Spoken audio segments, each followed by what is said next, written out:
نحمده ونصلي على رسوله الكريم. برادران اکرام، اس دنیا کی سب سے قیمتی چیز، سب سے بڑا سرمایہ اللہ کی فرما برداری اور اس کے رسول صلی اللہ علیہ وسلم کی اتباع ہے اور دین پر چلنا ہے.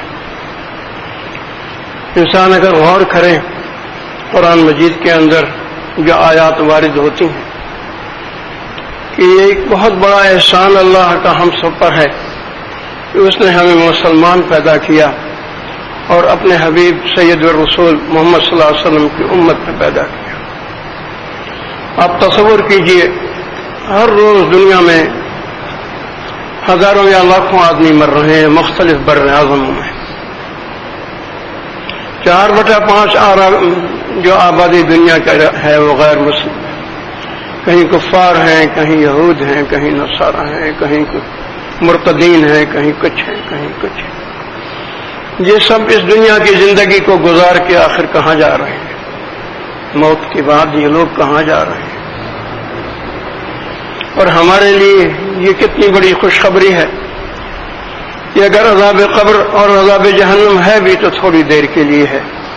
رسول اکرم صلی اللہ علیہ وسلم کی شفاعت کے بارے میں حدیث قدسی ہے کہ اے محمد، حشر کے دن میں تمہیں تمہاری امتیوں کے بارے میں خوش کر دوں گا. اللہ تعالیٰ اپنے فضل و کرم سے اتنی بخششیں فرمائے گا کہ اس دن ابلیس کو بھی امید پیدا ہونے لگے گی کہ شاید میں بھی بخش دیا جاؤں. اس طرح سے اللہ تعالیٰ ذرا ذرا سی بات پر لوگوں کو جہنم سے نکال کے جنت بھیجے گا. تو یہ بہت بڑی ناشکری ہے اور اپنی ذات پر ظلم ہے، شریعت پر نہ چلنا اور سنت پر نہ چلنا. ہم اور آپ جو نماز پڑھتے ہیں یا جو روزے رمضان شریف کے روزے آنے والے ہیں یا جو دیگر فرائض ہم پر ہیں، ہم یہ سمجھتے ہیں کہ یہ مسجد میں حاضری ہم نے دے دی اور ایک قسم کی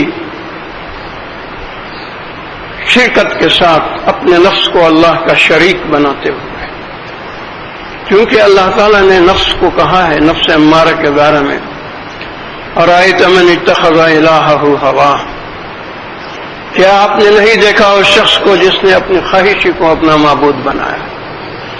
اللہ تعالیٰ کہتا ہے کہ اس سے شریعت و سنت پر چلو. قرآن مجید میں وارد ہوتا ہے ثم جعلناک علی شریعۃ من الامر، ہم نے تمہیں شریعت پر قائم کیا ہے اپنے خاص حکم سے. تو رسم و رواج کی بت کی پرستش میں کہ رسم و رواج میں کیا مقبولیت ہے، کیا چیز اچھی سمجھی جاتی ہے، کیسا وجود پسند کیا جاتا ہے، انسان شریعت کو ایک طرف اور سنت کو دوسری طرف کر دیتا ہے. اور اس سے کیا ہوتا ہے کہ دل میں ایک سوئی رکھی ہوئی ہے اللہ تعالیٰ نے،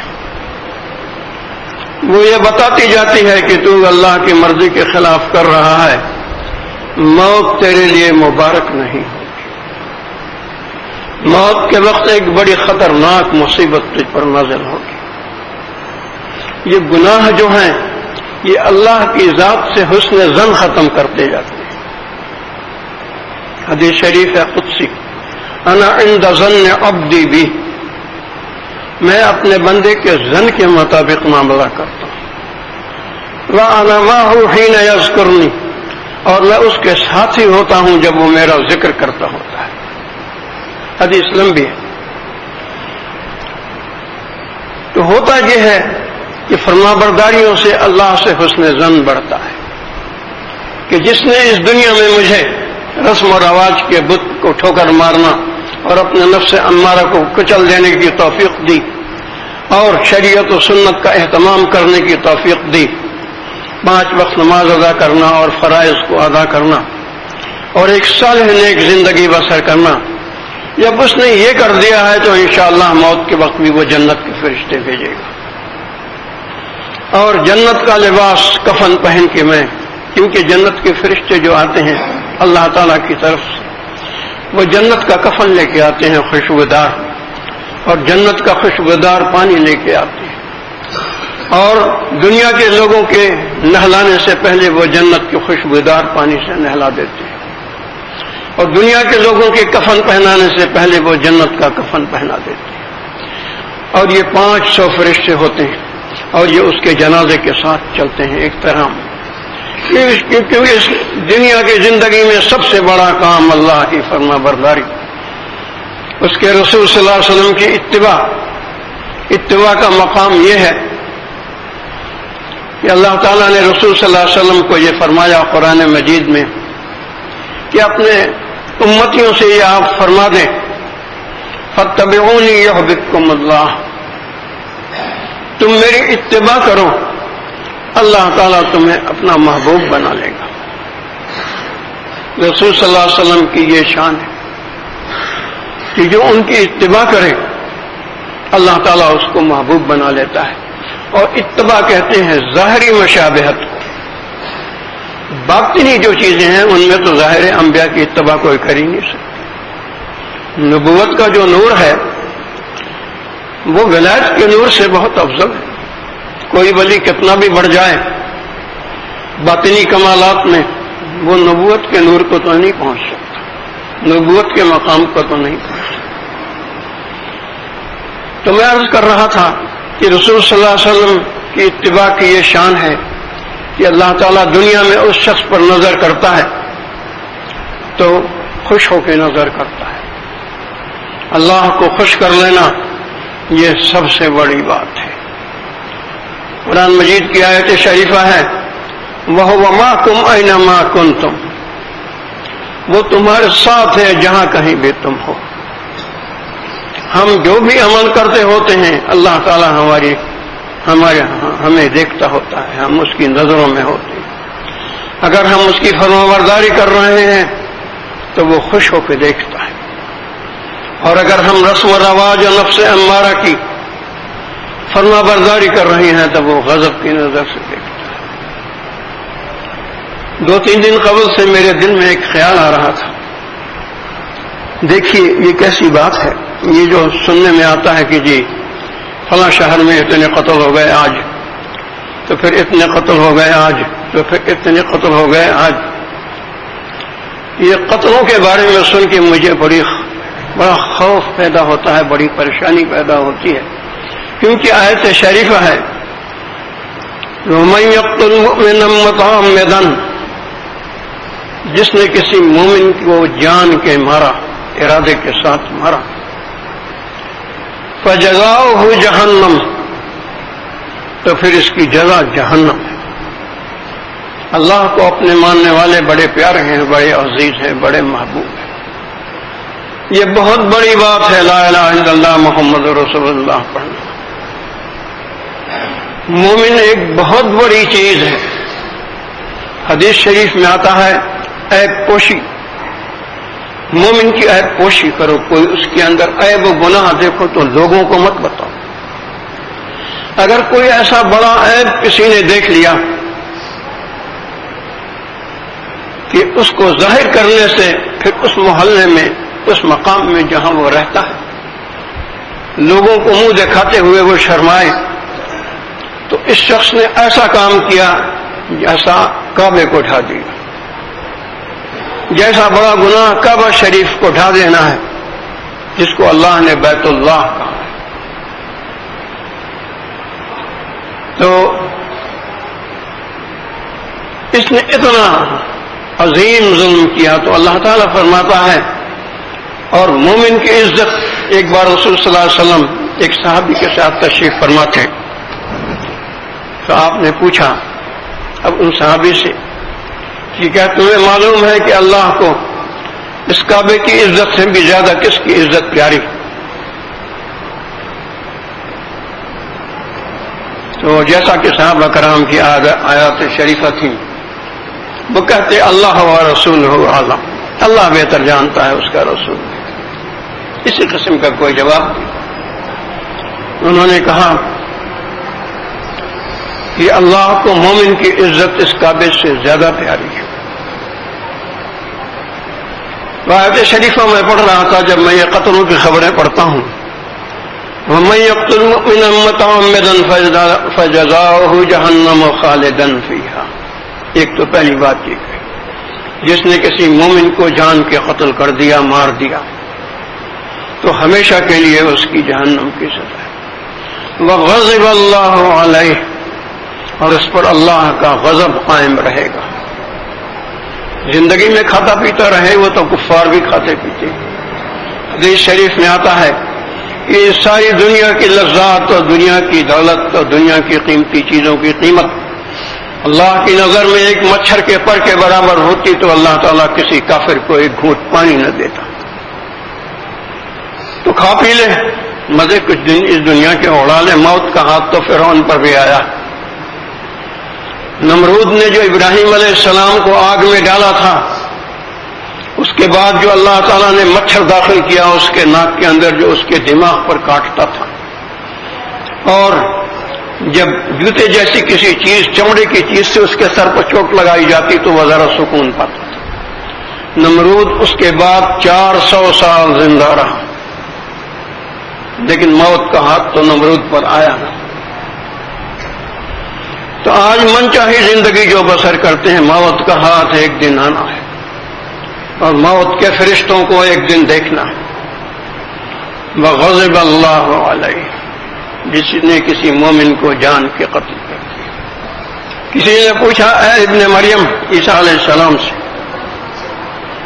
جھیلنے اور برداشت کرنے کے اعتبار سے سب سے مشکل کیا چیز ہے؟ عیسیٰ علیہ السلام نے جواب دیا، اللہ کا غضب۔ یہ جہنم کی آگ اور جہنم کے فرشتوں کی مار سے بھی زیادہ سخت چیز ہے، اللہ کا غضب، کیونکہ جہنم مخلوق ہے، اس کے اندر جو فرشتے ہیں اندھے بہرے گونگے جو ماریں گے گناہ گاروں کو، وہ بھی مخلوق ہے۔ اللہ کا غضب غیر مخلوق ہے۔ تو تیسری بات کہی، فَجَزَاؤُهُ جَهَنَّمُ خَالِدًا فِيهَا وَغَضِبَ اللَّهُ عَلَيْهِ۔ اس کے بعد کہا وَلَعَنَهُ، پھر اللہ کی اس پر لعنت ہے۔ اس کے بعد پھر کہا وَأَعَدَّ لَهُ عَذَابًا عَظِيمًا، اور اس کے لیے ہمارا وعدہ ہے ایک عظیم عذاب۔ عظیم اللہ کا بھی ایک نام۔ جب اللہ تعالیٰ عظیم عذاب کہے تو پھر وہ کیسا عذاب ہوگا۔ تو یہ لوگ جو مسلمانوں کو قتل کر دیتے ہیں، یہ نہیں سمجھتے کہ موت کے بعد، میں یہی سوچتا ہوں جب اخباروں میں پڑھتا ہوں، ان کو معلوم نہیں کہ موت کے بعد پھر کیا جھیلنا پڑے گا۔ کسی مسلمان کو قتل کر دینا کوئی ٹھنڈا کھیل نہیں۔ اب یہ رمضان شریف کا مہینہ آ رہا ہے، یہ زندگی بدلنے کا مہینہ ہے۔ دیکھیے، جب دل میں سے خوف نکل جائے تو انسان شیطان کا شاگرد ہو جاتا ہے، پھر جو ابلیس کہتا ہے وہ کرتا ہے۔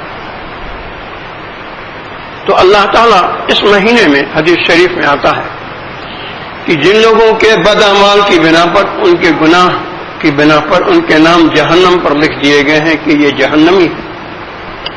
رمضان شریف کے روزے رکھنے کی برکت اور تراویح پڑھنے کی برکت سے اللہ تعالیٰ ان کے نام جہنم پر سے کاٹ دیتا ہے، مٹا دیتا ہے۔ اور روزہ رکھنے کی بنا پر اور تراویح پڑھنے کی بنا پر، اور شریعت و سنت شرط ہے ان سب چیزوں میں۔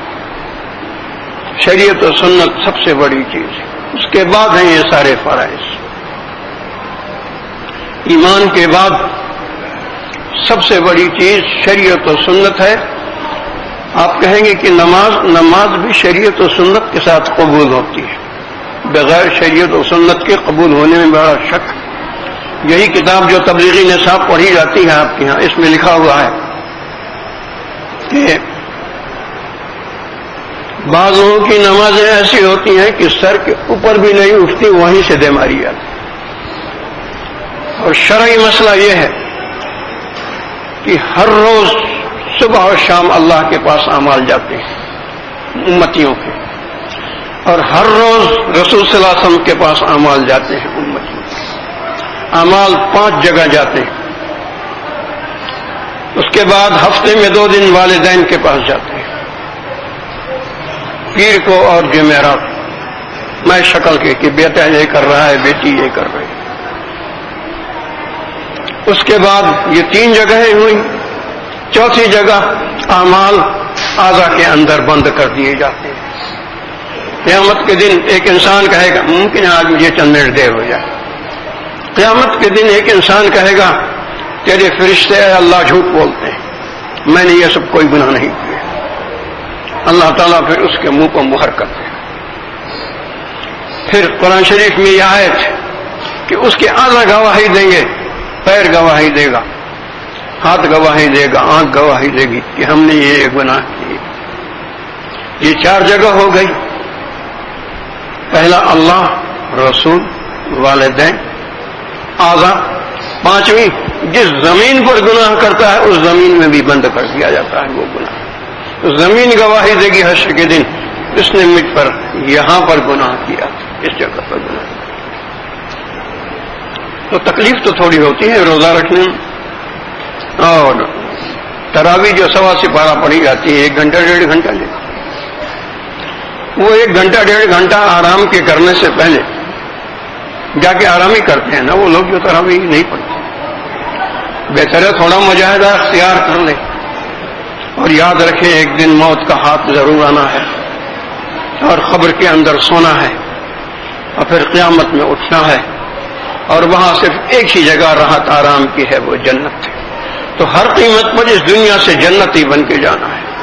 سبحان اللہ و بحمدہ، سبحانک اللہم و بحمدک، اشہد ان لا الہ الا انت استغفرک و اتوب الیک۔ اللہم صلی علی سیدنا محمد وعلی آل سیدنا محمد وبارک وسلم۔